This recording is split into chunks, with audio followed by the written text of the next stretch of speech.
BNP কোথাও কোনো mob সংস্কৃতি তৈরিও করেনি, উচ্ছৃঙ্খল জনতাতন্ত্রে বিশ্বাসী নয় বিএনপি। কিন্তু বিএনপি তো অ্যানালাইসিস আছে, একটা বিশ্লেষণ আছে, জাতীয় পার্টির ভূমিকা কি ছিল, আর অন্যান্য রাজনৈতিক দলের ভূমিকা কি ছিল। এই ভয়ঙ্কর রক্তপিপাসু শেখ হাসিনার আওয়ামী ফ্যাসিবাদকে কারা রক্ষা করেছে? কারা 16 বছর জনগণের লক্ষ কোটি টাকা পাচারের সুবিধা করে দিয়েছে? কারা এই দেশকে আওয়ামী ভয়ঙ্কর স্বেচ্ছাতন্ত্রকে প্রতিষ্ঠিত করার সিল দেওয়ার দায়িত্ব পালন করেছে? তার মধ্যে একটি হচ্ছে জাতীয় পার্টি। আপনারা কি বলে একটা কুলিং টাইম চান, যে শেখ হাসিনা নাকি 2008 সালে 9 সালে ক্ষমতায় এসে 2 বছর একটা কুলিং টাইম দিয়েছিলেন, তারপরে টর্চার করেছেন। বিএনপি কখনো টর্চারে বিশ্বাস করে না। কুলিং টাইম আবার কিসে, আর টর্চার বা কিসে? বিএনপি তো ক্ষমতায় নেই, এখন তো নির্বাচনই হয়নি। বিএনপি কখনো কোনোভাবে কোনো অবস্থাতেই বেআইনি কোনো ধরনের অত্যাচার, নির্যাতন, নিপীড়ন এটাতে বিশ্বাসী নয়। কারণ নিজেরা আমাদের জীবন দিয়ে আমরা প্রত্যেকে ভুক্তভোগী।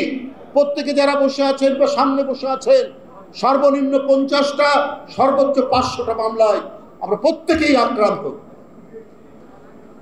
তো আমরা নিজেরা যেখানে আক্রান্ত, আমরা অন্য কেউ অত্যাচারিত হোক, অন্য কেউ লাঞ্ছিত হোক, নির্যাতিত হোক, সেটা আমরা চাই না।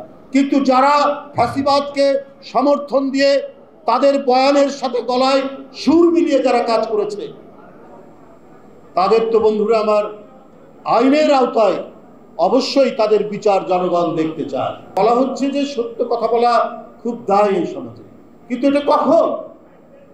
যারা এই কথাটি বলেছেন, যিনি বলছেন, আমরা জানি না, তার কেউ বলছেন এটা একটা সিস্টেমেটিক মার্ডার, কেউ বলছেন আত্মহত্যা, সেটা সরকার এবং তার গোয়েন্দা সংস্থা এবং যারা এটার সাথে তদন্তের সাথে জড়িত তারা বলবে। কিন্তু তিনিও তো ওই সরকারেরই আস্থাভাজন একজন মানুষ। এই সরকার যে, সেই সরকার যে আপনার বয়ান তৈরি করেছে চেতনার নামে, নানা কিছুর নামে, গণতন্ত্র ধ্বংস করেছে, নির্বাচন ধ্বংস করেছে, সংবাদপত্রের স্বাধীনতা ধ্বংস করেছে।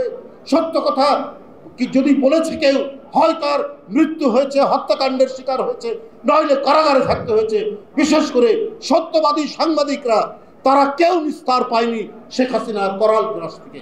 সেই দিন যারা আওয়ামী লীগের দাসত্ব করেছে, সেই সমস্ত সাংবাদিকরা, সেই দিন যারা মাথা নিচু করে শেখ হাসিনার অবিচার অত্যাচারকে যারা সেদিন সমর্থন করেছেন, তারা যদি আজকে বড় বড় কথা বলেন, এটা তো অত্যন্ত দুর্ভাগ্যজনক।